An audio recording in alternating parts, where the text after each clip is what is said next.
went around to a delayed start, slightly delayed because barrier repairs were required, but all in perfect tip-top condition as the field streamed down to Eau Rouge. Riding looking backwards from the pole-driven AKA ASB Mercedes. On the outside, we had Chris Vermees, but Raffaele Marcello kept it under control. In behind Mauro Engel, Matteo Drudi fighting very, very hard for terra firma. In fact, it was Drudi running third up the hill, but he was passed later in the lap.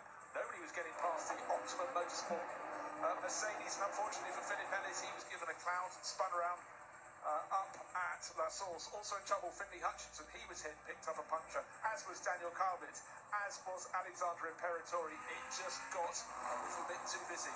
Safety car came out to have the debris cleared, but then just after we got going again, Hiroshi Hamaguchi was the first driver to find a wet bit of track, going for a spin in his FFF Racing Lamborghini. Then Adi Suchet getting suitably up close and personal with Giancarlo Fisichella. Then we got to the first round of pit stops, but up front and indeed in the middle of the field, everyone fighting for position. Great run from Tom Onslow.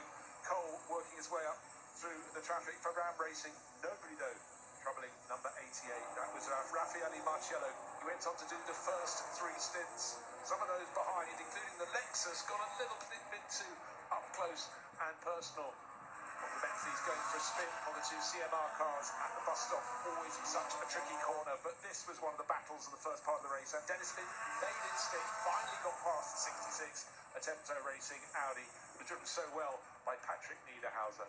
But up front, Raffaele Marcello was absolutely peerless. He was pitting back a little bit by safety car period, but he always had the form.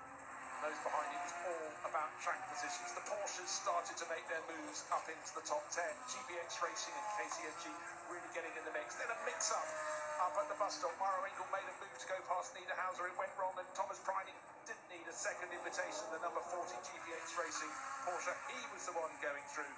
And it was pit stop time for our race leader. But a lap earlier, the car that had been chasing the 63 Lamborghini made a better run of it. And by the time Marco Mappelli came past, he was in the lead of the race, just in front of Rafa Marciello. It's been like that ever since. The 88 car doing its best to hold on to second place, but the 63 Lamborghini escaping. This is the order at the tail end of the top 10. Porsches as far as the eye could see. And then a second flurry of rain, but it was much heavier than the first, so drivers having to keep the car off the curbs if at all possible. Raffaele Marcello still continued to chase, indeed. And then, unfortunately for Robert Renauer, into the tyre wall at the outside of the circuit at Pouhon.